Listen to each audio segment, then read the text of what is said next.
Hello सखियों, गीतल आपका स्वागत करती है। आज हम सुनते हैं माही तिल चौथ की कथा। बालचंद्र गौरी सुवन रिद्धि सिद्धि भरतार, ध्यान धरे गणराज को होवे बेड़ा पार।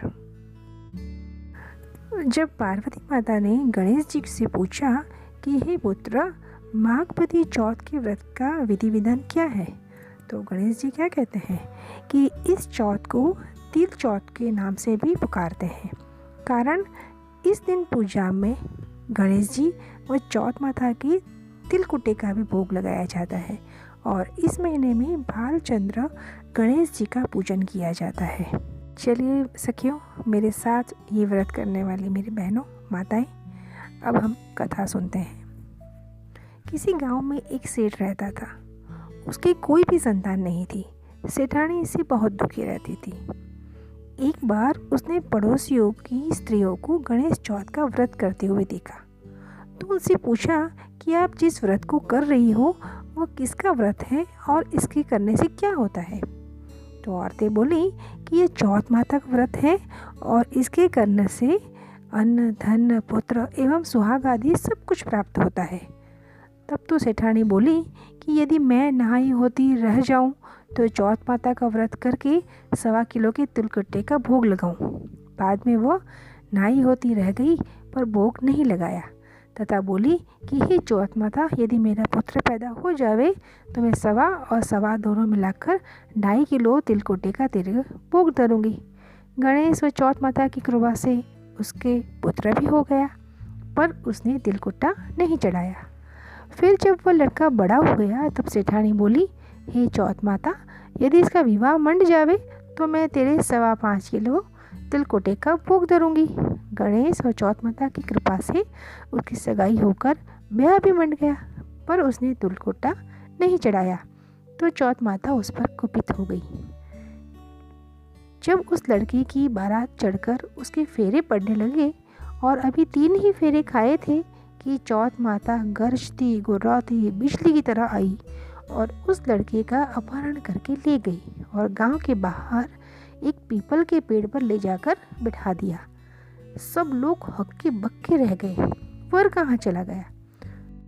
कुछ दिन बाद वह लड़की गणगौर पूछते हुए जाते वक्त उस पेड़ के पास से निकली तो पेड़ पर से लड़का बोला, आओ आओ मेरी अधब्याही नार आओ।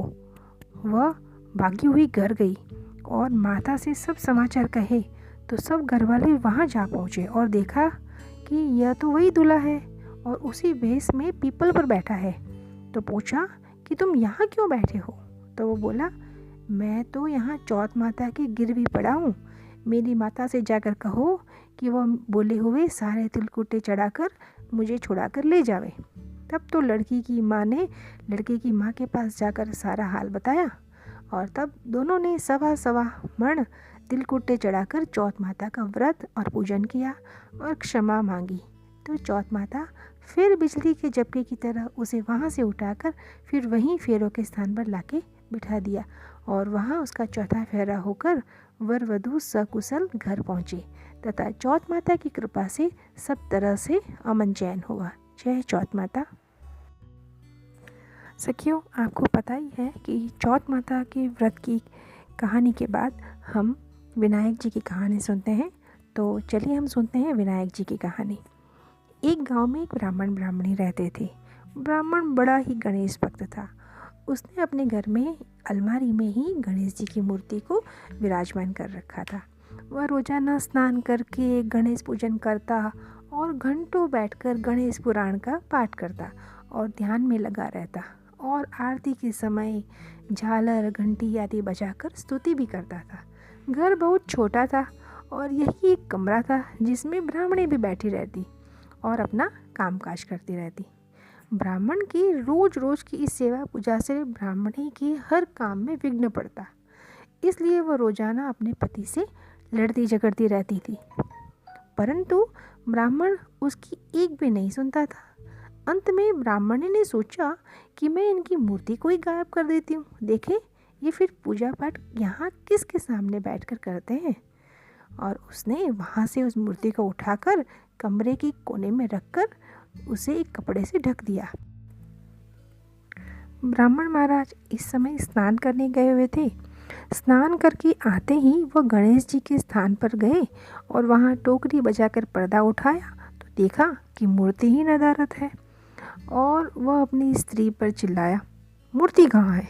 वह कुछ न बोली। ब्राह्मण समझ गया कि यह इसी की करतूत है और दोनों झगड़ने लगे। और इनकी हा हू तथा झगड़ने से बड़ा कोलाहल होते देखकर गणेश जी को जोर की हंसी आ गई। ब्राह्मणी ने दौड़कर मूर्ति का कपड़ा उठाया और देखा तो क्या देखती है कि वो गणेश जी की मूर्ति जोर जोर से हंस रही है। दोनों स्त्री पुरुष यह देखकर उनके चरणों में पड़ गए। गणेश जी महाराज बोले कि हे ब्राह्मण देवता, मैं तेरी भक्ति से प्रसन्न हूँ। यह कहकर उन्होंने उसके घर को सोने चांदी व मोहरों व रुपयों से भर दिया और पुत्र प्राप्ति का वरदान देकर अंतर्धान हो गए।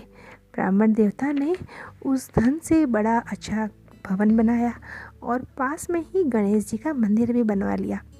और इससे इधर 10वें महीने में उसे एक सुंदर पुत्र रत्न भी प्राप्त हुआ। और तीनों प्राणी बहुत ही बड़े वैभवशाली पुरुषों का सा जीवन बिताने लगे। बोलिए श्री गणेश जी महाराज की जय। माताओं बहनों, अब हम गणेश जी की आरती करेंगे। जय गणेश जय गणेश जय गणेश देवा, माता जाकी पार्वती पिता महादेवा। जय गणेश देवा, एक दंत दयावंत चार भुजाधारी, स्मार्ति पर मुकुट तिलक सोहे मूस की सवारी।